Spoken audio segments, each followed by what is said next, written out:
Hi everyone, it's Wednesday Warriors, and it's me, Arielle, and today I'm going to be talking about mindfulness and being self-aware. And today's question is, how will I know I'm being mindful, self-aware?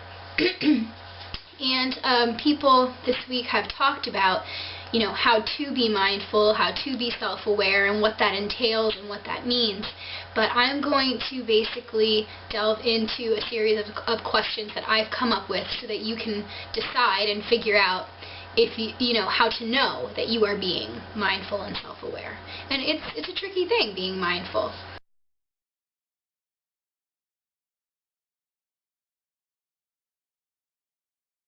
The first question I think you need to ask yourself is, are you acting on emotions? Because if you are acting on emotions, chances are you probably aren't being mindful or self-aware. Acting on emotions usually means acting quickly, acting without thinking. And therefore, the second question that you want to ask yourself is, are you acting without thinking? And you've all heard the phrase, probably, look before you leap. Well, think before you act. You need to think before you act, because if you don't think, at least for a moment, before you act, then you are not being mindful and self-aware. We all have to be conscious of what it is we're doing. We also have to be conscious of what we are going to do, especially if it could mean acting on the way we're feeling, if that feeling is negative, and it could mean doing behaviors, coping in ways that aren't healthy with our eating disorders. The next question that I want you to ask yourself is, did you just do something and not actively choose it? If you did something and you didn't give yourself the time, that quick second or few seconds to actively choose what it was you were going to do, you just let something happen or you just did something, then you weren't mindful.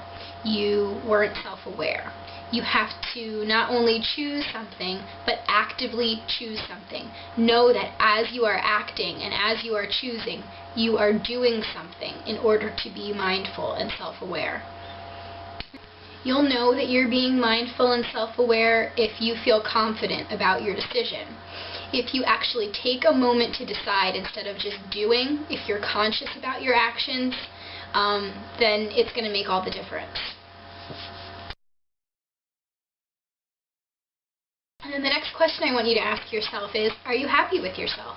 And I know this is probably the trickiest question, because I know that those with eating disorders are often very unhappy with themselves. And what I would ask you to do in this case is not just broadly ask yourself, are you happy with yourself? You're going to find things to pick apart, you're going to find things you don't like, things to hate about yourself. That's not really what I mean. When I say, are you happy with yourself, I mean, are you happy with yourself in what you just did? Are you happy with yourself with what you have accomplished as far as being mindful, as far as being self-aware? Are you happy with the actions that you have taken in regards to recovery? And that question doesn't mean that I want you to be a perfectionist. It just means that I want you to actually, at the end of the day or at the end of a situation, ask yourself the question, am I happy with myself? Because if you bother to even ask yourself that question, you can then reflect on everything that just happened. A lot of people don't actually bother to take a minute to say, am I happy with myself? Am I happy with what I just did? You have to do that. Do you feel at peace? If you don't feel at peace, then chances are you were not being mindful and you were not being self-aware. And I know that achieving peace is a really difficult thing. I certainly am not at peace 100% of the time, 24 hours a day. But you have to ask yourself, in regards to what it is that you were trying to be mindful and self-aware about, if you feel at peace. If you don't feel at peace, try to figure out why you don't feel at peace. What is it you did? How did you deviate from the plan of being mindful and self-aware? Are you aware not only of yourself, but of all that is around you? Because even though listening to yourself is the most important thing, you have to remember that you're not the only person in this world, and you're not the only thing in this world. There's so much a part of our environment. You want to sort of look at the big picture. You want to look at the whole picture. You want to be conscious and mindful and self-aware of every little thing, not just you in a little corner of this picture, but you in the midst of everything around you. Don't get discouraged if you aren't able to be as mindful and self-aware as you should be or as you want to be. It takes a lot of time and practice, as with anything, and it can actually be a rather big lifestyle change. Being mindful and self-aware doesn't always come naturally, and it is often not very easy. So don't get upset with yourself. Don't get discouraged if it's not happening as quickly as you would like it to happen, or if you sort of fail at it a few times before you get the hang of it. Did you practice mindful eating? Did you listen to the eating disorder voice or to your own instincts and mindfulness? That is a big question. If you ask yourself that and you can answer that honestly, you will be able to deduce if you were mindful and self-aware. Were you aware of hunger cues? Did you follow them? I don't know if any of you have ever read books about mindful eating, but that is a big question that is usually touched upon in books like that, as far as practicing following your own hunger instincts. A lot of us have to learn or relearn how to listen to our hunger. You want to make sure that in the actual act of eating, you are being mindful and self-aware. And it's a hard thing, being aware of hunger cues. You want to, on one hand, make sure that you don't keep eating and eating and eating because you think what you're feeling is hunger, but you also want to make sure that if you really are in fact hungry, you're not depriving yourself of food. A lot of us have sort of turned off that hunger voice, and we don't hear it at all. We have to relearn that in order to fully be mindful and self-aware. Did you follow numbers or your hunger?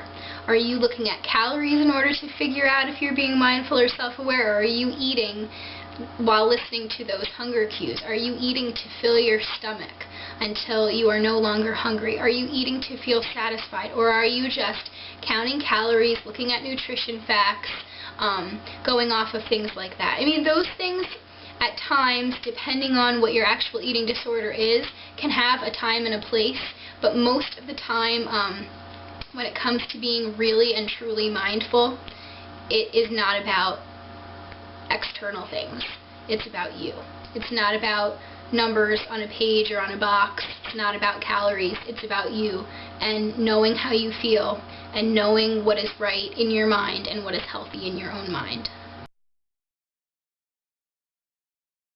Another big question that you can ask yourself about mindfulness is, are you observant? If you can answer honestly that you're not an observant person, you're probably not being very self-aware. Observing yourself, observing things around you, all comes with being conscious and self-aware.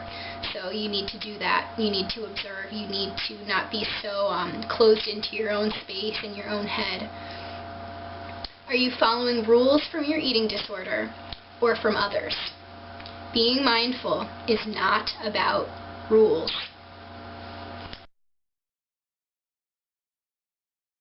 When you reflect on your day or on the situation at hand, are you satisfied with the result? This sort of goes along the same lines of my question from earlier, are you happy with yourself? But this is sort of more about reflecting, because what's really important in being mindful and self-aware is taking that time to reflect. It might be extra time in your day you're not used to doing, but definitely, even if it's only 2 minutes you can spare, just to sit there and sort of reflect on everything that occurred, see if you feel at peace, see if you're satisfied with the result, sort of give yourself a little evaluation of if you were being mindful, if you were being self-aware. If you weren't being mindful and self-aware, figure out where you went wrong and how you can change that tomorrow. It's really as simple as that. I mean, this question that I'm answering today, how will I know I'm being mindful and self-aware? It's pretty cut and dry. But I hope that these questions that you can ask yourself will be able to help you better realize what being mindful is really all about. And if you're doing it, congratulations. Keep it up. If you're not quite there yet, hopefully this can help you and you're going to make it. It's definitely possible. So have a great week, everyone, and I'll see you next time. Bye!